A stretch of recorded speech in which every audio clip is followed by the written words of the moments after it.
Il est important de surveiller les variations de stock afin de satisfaire la demande des clients en évitant les ruptures de stock et de limiter les coûts de surstockage.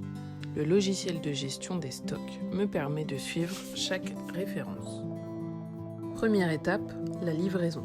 Elle permet d'avoir le stock maximum, c'est la quantité de produits en stock à ne pas dépasser. Ensuite, les ventes font baisser les niveaux des stocks jusqu'à arriver au stock d'alerte, nommé aussi seuil de réapprovisionnement.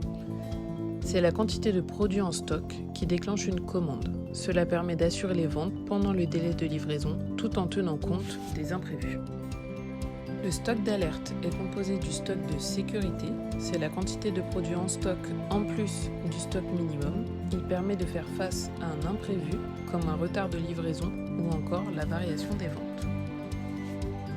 Et du stock minimum, c'est la quantité de produits en stock qui correspond aux ventes pendant le délai de livraison.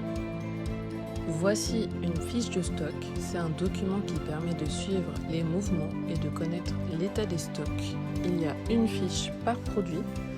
Je vous propose un exemple concernant des pâtes. Donc l'unité de conditionnement est de 5 kg, c'est-à-dire qu'il y a 5 kg pour un carton. On peut voir que la quantité de pâtes au 2 septembre était de 3 unités de 5 kg, donc c'est-à-dire 3 x 5, 15 kg. Entre le 2 et le 9 septembre, une unité a été vendue, soit 5 kg. Le 9 septembre, il y a eu une livraison de 4 unités, donc 4 x 5, 20 kg. Ici, le niveau de stock à ne pas dépasser de 7 unités, ce qui correspond au stock maximum.